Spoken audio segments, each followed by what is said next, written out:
दर्शक ये ध्यान रखें।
छब्बीस मई 2014 स्वतंत्र भारत में पहली बार एक ऐसे व्यक्ति के पीएम के तौर पर शपथ ग्रहण की तैयारी चल रही थी जो अपने दम पर एक गैर कांग्रेसी पार्टी को लोकसभा में बहुमत दिलाकर लाया था। इस कार्यक्रम में शरीक होने के लिए बीजेपी और एनडीए के बड़े नेता तो आए ही थे, विपक्ष के भी प्रमुख नेताओं की मौजूदगी थी।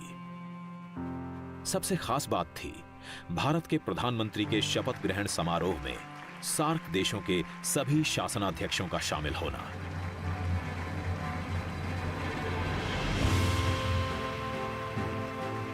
नरेंद्र मोदी ने भारत के 15वें प्रधानमंत्री के तौर पर शपथ ली। मैं नरेंद्र दामोदर दास मोदी ईश्वर की शपथ लेता हूं कि मैं विधि द्वारा स्थापित भारत के संविधान के प्रति सच्ची श्रद्धा और निष्ठा रखूंगा। पहले कभी किसी ने पूरे हमारे नेबरहुड के पड़ोसी देशों के जो लीडर्स थे उनको नहीं बुलाया था। और आप जानते हैं वैसे भारत और पाकिस्तान के रिलेशंस जो हैं वो ऊपर नीचे होते रहते हैं, तो एक बड़ा रिस्क था, एक नई सोच थी और एक नया फॉर्म ऑफ पब्लिक कम्युनिकेशन था।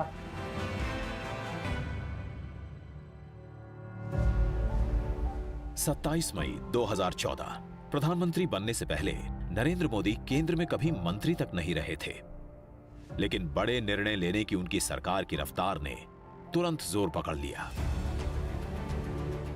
कैबिनेट की पहली ही बैठक में काले धन पर कार्रवाई के लिए एसआईटी गठित कर दी गई। इस एक फैसले से बहुत सारे संदेश एक साथ गए। पहले कि ये सरकार मोदी जी के नेतृत्व में will stand by its resolve of zero tolerance towards corruption. दूसरा, Modi ji has the capacity to walk the talk, जो वो कहते हैं वो करते हैं। उन्होंने कहा था, उन्होंने करके दिखाया। 15 अगस्त 2014 लाल किले पर नरेंद्र मोदी पहली बार ध्वजारोहण कर रहे थे। अपने भाषण में उन्होंने देश के विकास का ब्लूप्रिंट सामने रखा।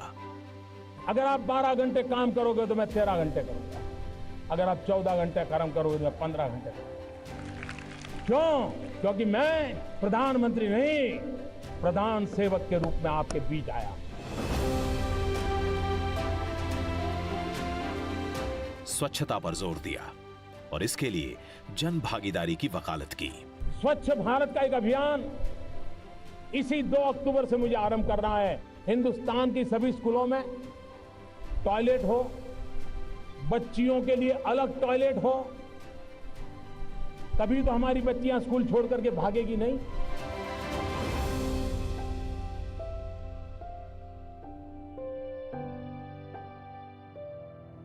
पीएम मोदी की प्राथमिकता के केंद्र में रहे गांव के गरीब, किसान और मजदूर।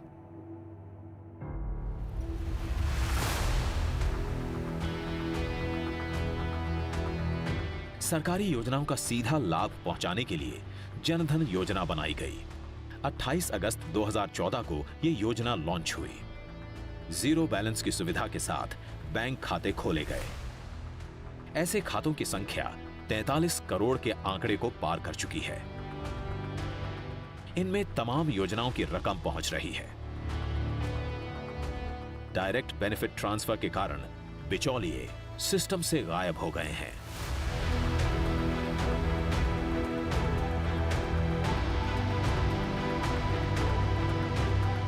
प्रधानमंत्री जनधन योजना, इतने लार्ज स्केल में बैंक अकाउंट खुलना असाधारण एक काम था।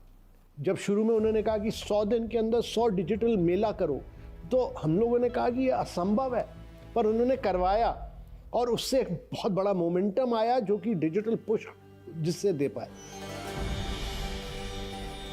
2 अक्टूबर 2014 स्वच्छता अभियान को धरातल पर उतारने का काम गांधी जयंती के दिन शुरू हुआ। पीएम मोदी खुद वाराणसी पहुंचे।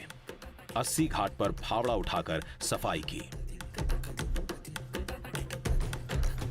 इस अभियान में क्या आम और क्या खास, सभी जुड़े।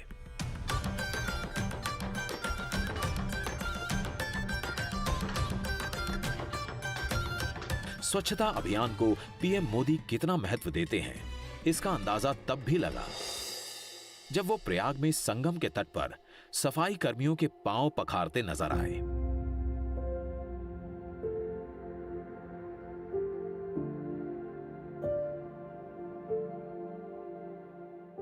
मोदी देश के सबसे कमजोर, सबसे गरीब लोगों के पांव अपने हाथ में उठाकर बड़ा संदेश दे रहे थे।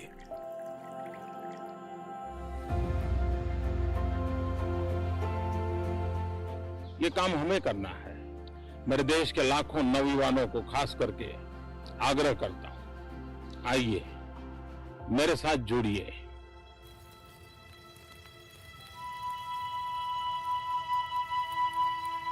महिलाओं को खाना पकाते समय धुएं की तकलीफ से निजात दिलाने की कोशिश थी मोदी की।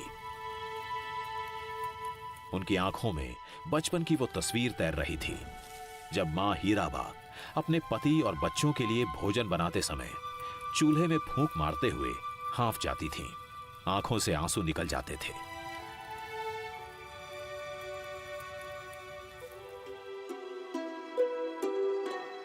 एक मई 2016 उज्ज्वला योजना लॉन्च हुई। गरीब परिवारों को मुफ्त एलपीजी सिलेंडर और चूल्हा बांटने का अभियान शुरू हुआ।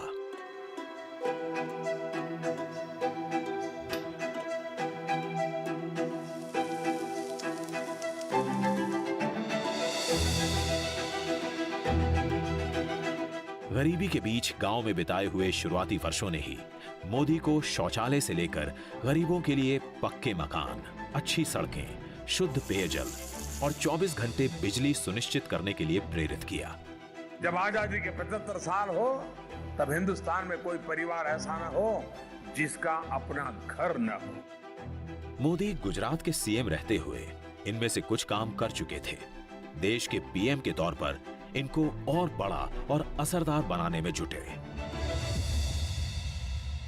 मुख्यमंत्री से प्रधानमंत्री तक के दौर में उन्होंने जो कुछ भी कहीं पर किया उसको प्रधानमंत्री के रूप में आते आते साइज एंड स्केल देने का काम किया, उसको बड़ा करके दिया। नर्मदा वहां पर किया तो नमामि गंगे यहां पर किया। वहां कच्छ में घर बनाकर दिए तो यहां पूरे देश के लोगों को घर बनाकर दे रहे हैं। गरीबों, महिलाओं, किसानों की चिंता और इसके लिए जरूरी प्रावधान करते करते मोदी बड़े संस्थागत सुधारों की राह पर भी तेजी से आगे बढ़े।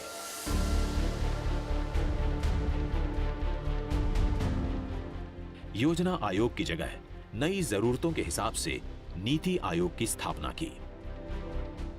नीति आयोग सेंट्रल गवर्नमेंट की एक ऐसी एजेंसी है जो स्टेट्स में जाकर स्टेट्स के साथ काम करता है।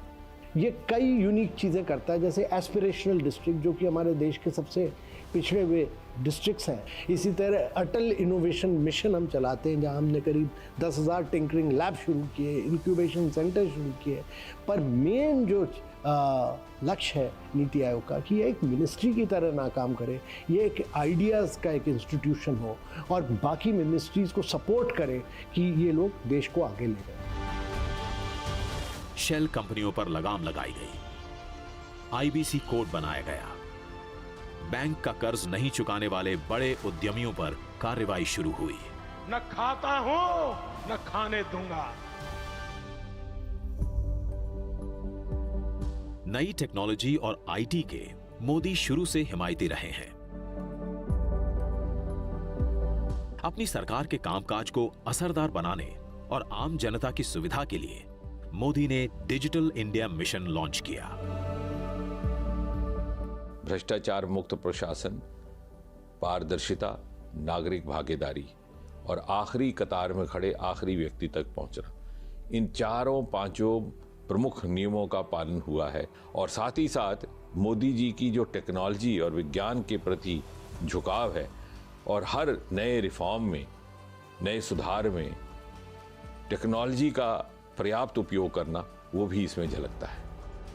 1 जुलाई 2015 को लॉन्च हुआ यह मिशन अगले कुछ वर्षों में उमंग, digi locker, RuPay, Bhim, UPI जैसे प्लेटफॉर्म्स और एप्स के जरिए और विस्तार पाता गया।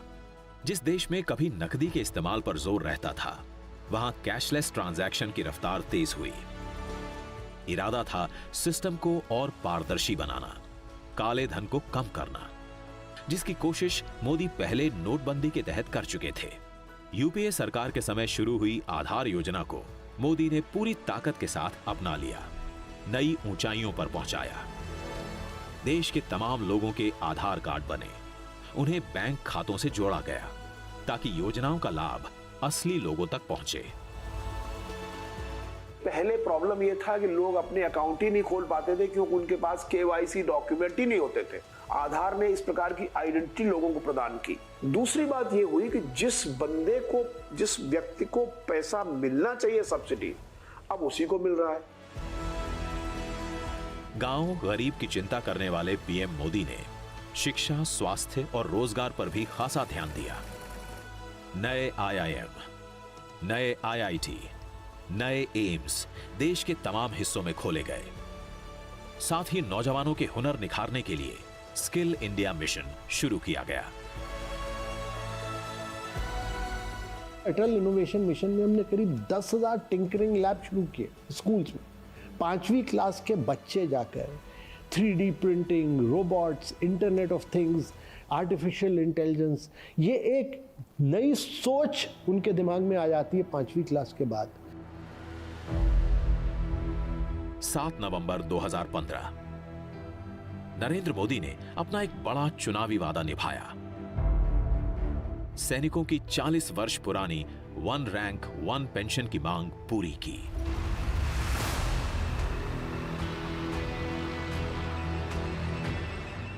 जो व्यक्ति बचपन में खुद सेना में भर्ती होकर राष्ट्र रक्षा का ख्वाब देखता था, वो राष्ट्र के रखवालों के साथ अपना वादा भला क्यों नहीं निभाता।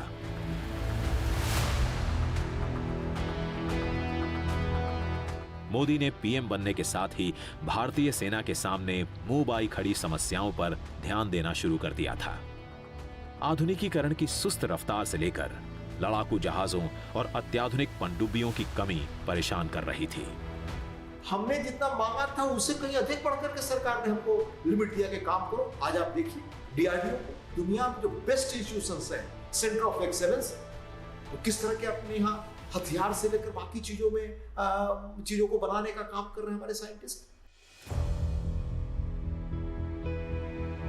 सेना के सामने खड़ी चुनौतियों का हल निकालने में लगे मोदी सैनिकों का हौसला बढ़ाने के लिए हर साल दिवाली उनके साथ मनाते रहे।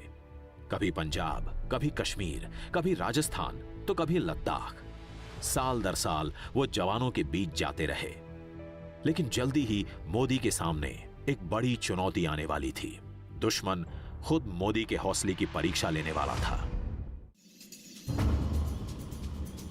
18 सितंबर 2016 सुबह के 5:30 बजे थे।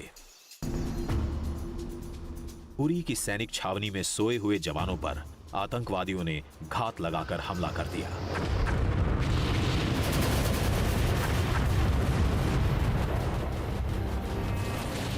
पाकिस्तान से आए आतंकवादियों के हमले में 18 भारतीय सैनिक शहीद हुए।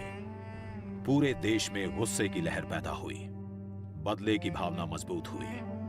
पीएम मोदी को भी जन भावनाओं का साफ अंदाजा था।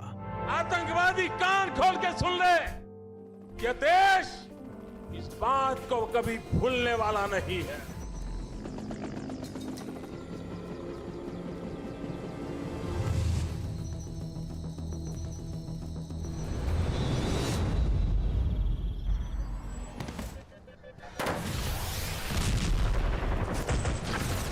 सितंबर 2016 उरी पर हुए हमले का बदला ले लिया गया, महज 15 दिनों के अंदर।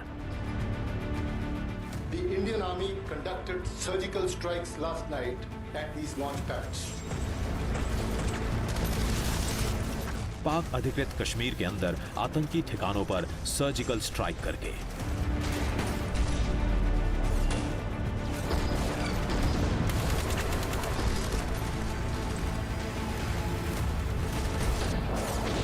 आतंकियों के लॉन्च पैड नष्ट किए गए,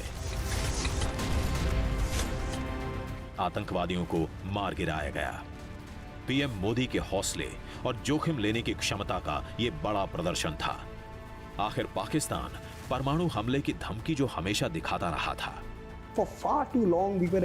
एक लंबे समय से पाकिस्तान अपनी बुरी नीतियों से भारतीय संघीय ढांचे को खत्म करने की कोशिश कर रहा है, जिसके लिए पाकिस्तान ने आतंक को एक नई सेना की तरह तैयार किया है। इसलिए मुझे लगता है कि इस महीने में काफी बदलाव आया है।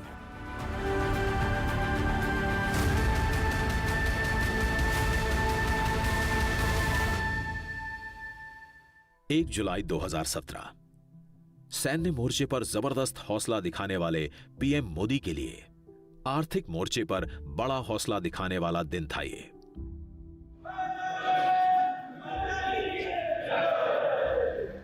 विपक्ष और व्यवसायियों के एक बड़े वर्ग के विरोध के बावजूद Modi one nation one tax की राह पर मजबूती से आगे बढ़े, अपने फैसले पर अडिग रहे।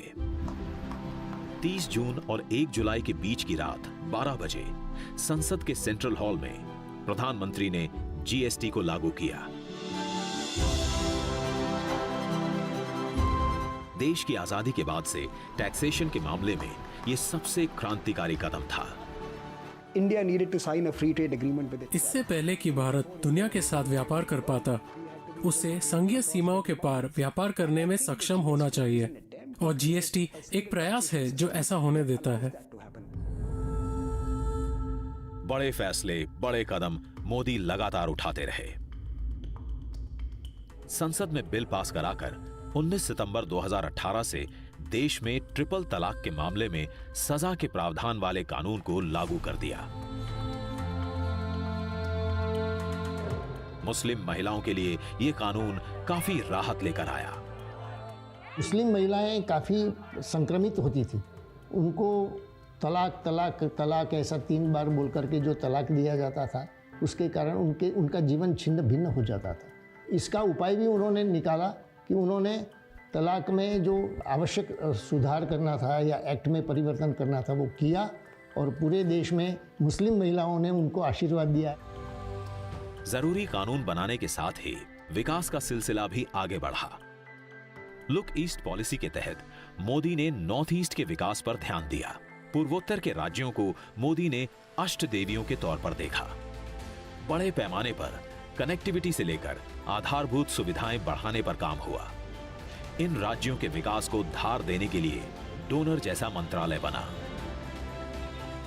आज मणिपुर में जाकर आप देखिए, बाकी जगहों पर कैसे एयरपोर्ट्स, फ्लाइट्स की संख्या कितनी बढ़ गई, ट्रेनों की संख्या कितनी बढ़ गई, बॉर्डरिंग इलाके में पुल कितने बड़े पैमाने पर बन रहे हैं, और जिस तरह से वहां पर इन्वेस्टमेंट सड़कों से लेकर के उद्योग धंधे में हुआ है। अब वो लोग कहते हैं कि हमें लगता है कि हम तो देश की मुख्य धारा से तेजी से आगे जा रहे हैं। नमामि गंगे, जल जीवन मिशन, उड़ान, आयुष्मान भारत, जन औषधि योजना, मुद्रा योजना, startup India, fit India, make in India देश की प्रगति के लिए पीएम मोदी के बड़े कदमों की निशानी बने। देश को आर्थिक समृद्धि की राह पर ले जाने में लगे मोदी की राह में एक बार फिर से पाकिस्तान ने बड़ी रुकावट डालने की कोशिश की। 14 फरवरी 2019 ये वो दिन था जब पाकिस्तान में तालीम हासिल करने वाले जैश-ए-मोहम्मद के आतंकवादियों ने सीआरपीएफ के काफिले पर फिदायीन हमला कर दिया।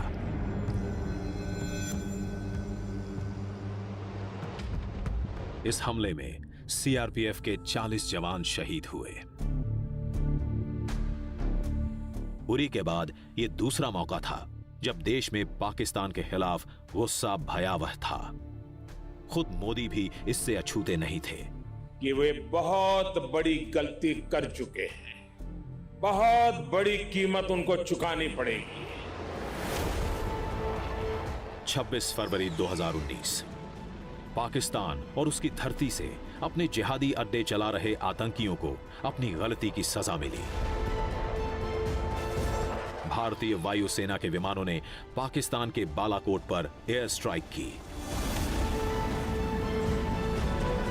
जहां पुलवामा हमले को अंजाम देने वाले आतंकियों का बड़ा अड्डा था। अड्डा तहस नहस हुआ, बड़े पैमाने पर आतंकवादी मारे गए। दुश्मन के घर के अंदर जाकर के इस प्रकार की कार्रवाई करना, जिससे देशवासियों का मनोबल बढ़े, अपने सेनानियों का मनोबल बढ़े, ये अपने तरह का एक पहली इस प्रकार का निर्णय था। एंड इसी का नतीजा है कि आज न केवल भारतीय उपमहाद्वीप में, उसके पड़ोसियों के बीच में, बल्कि देश विदेश में भारत की साख मानी जाती है। तो ये मोदी है, उसी भाषा में जवाब देना जानता है।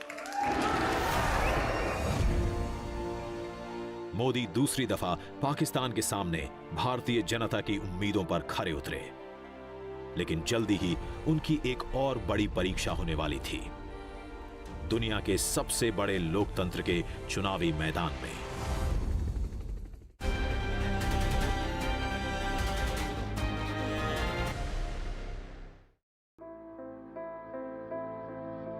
तेईस मई 2019 लोकसभा चुनावों की मतगणना का दिन था ये। अब की बार 300 पार के नारे को हकीकत में बदल दिया बीजेपी ने। पार्टी को 303 सीटें मिली। एनडीए का आंकड़ा 353 सीटों पर जा पहुंचा।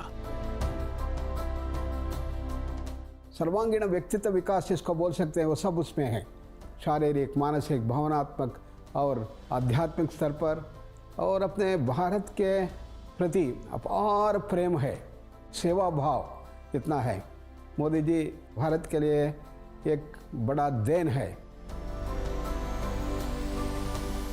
2014 से ज्यादा बड़ा जन समर्थन हासिल कर नरेंद्र मोदी ने दूसरी बार प्रधानमंत्री की कुर्सी संभाली।